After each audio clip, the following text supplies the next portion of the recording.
Hey everybody, how you doing? Today we're going to talk about the GStreamer, and I'm running some code here to produce a pipeline, and that pipeline is related to a Raspberry Pi 5 module. It's got a Raspberry Pi AI camera on it. I'm running Bookworm OS, and that's a 64-bit operating system, and it's running on basically an underlying Linux kernel. We're going to cover number one, the import modules. And number two, we're going to specify the versions. And number three, import from the G repository. Number four, initialize the GST. And number five, we'll talk about the pipeline in just a brief. So here in the script, lines 3 through 6, we're going to import the Python sys module. We're going to import G, which stands for G-object introspection. We're going to import OpenCV, and we use CV2 is used as the import name. And then Python time module, but that's optional, and I probably will take that out in the code. Here on lines 8 through 10, what I'm doing is I'm requiring specific versions for glib, gobject, and gst. Now in practice, I've read that it's a good idea to get the versions for all three of these, but you don't have to get glib and gobject. GST is really the only one that you need. For more information, websites are listed in the top right. On line 12, this is simply saying from the G repository, and the G repository is a Python module that provides bindings and support for the G object.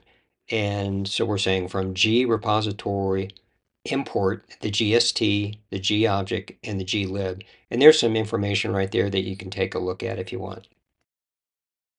Line 13, you see that I'm initializing the GST, the GStreamer. This is a list that's being sliced.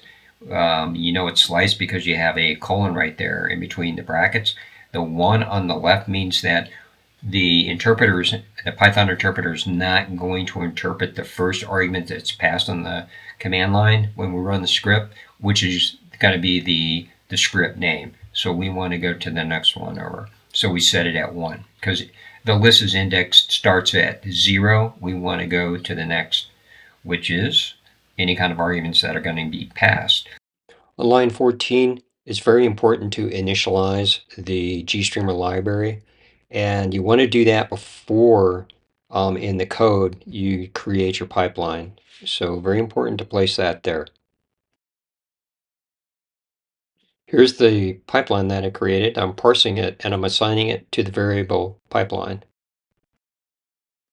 So here we have a concept of a pipeline, and I will be creating a video lesson just on the pipeline in the future, near future.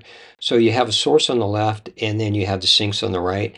The source creates its own thread. So by default, there's a thread. And I have a camera that's streaming video, and then you have an element called a T that splits the data. And then you have a audio thread on the top, and then a video thread on the bottom. So sends all that information down to the sink and it comes out through a screen. On line 25, I'm starting to play the video stream by setting the state to playing. So in GStreamer, there is an order to the state changes, and here we have the order. So an element can be in one of four states. Null, the starting state of the element. Ready, the element is ready to start running. Pause, element is streaming data, has open devices. And playing, element is streaming data and clock is running.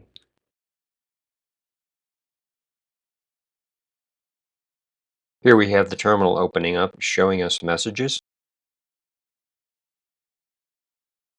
This is a snippet from the terminal output, and the source is the Raspberry Pi camera, and it registers the camera from the camera name.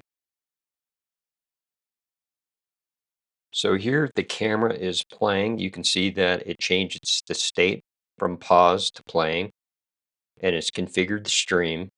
And from the pipeline, it has acquired the height and the width and also the format.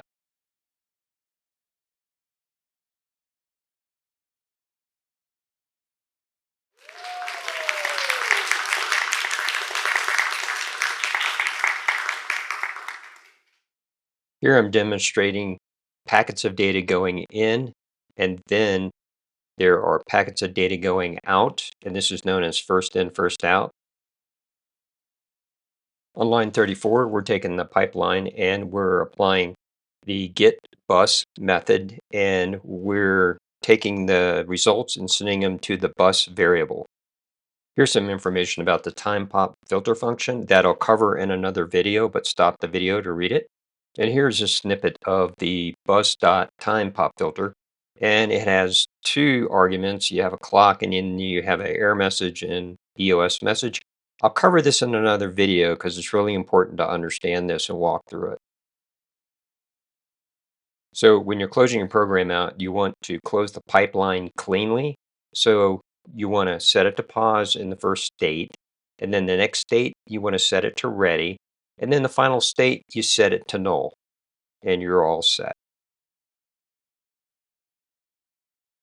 Now the video stream and the window are closed. And the Python script is just waiting for the user to press the enter key. And in the next clip, I'll show you what happens. Okay, we're at the end of the lesson plan here, and the last thing I want to show you, I'm just going to cover again what I've done at the end here. So I'm going to close the window feed, and then when I close the window feed, I still get information in the terminal, and the terminal is just waiting for me to close the script.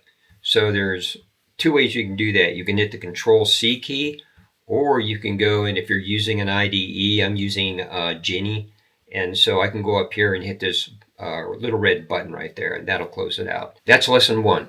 We've covered a few things about the Python script, how to set it up for GStreamer. In lesson 2, we'll talk about the pipeline. Then in lesson 3, we'll talk about setting up the bus, and we'll also talk about setting up functions. You can go in and you can read the messages from the threads in the application. I hope this video helped out for those that are having a hard time understanding GStreamer. But if you follow along at the end of lesson 3, you'll be a pro. All right, I'll see you in the next video.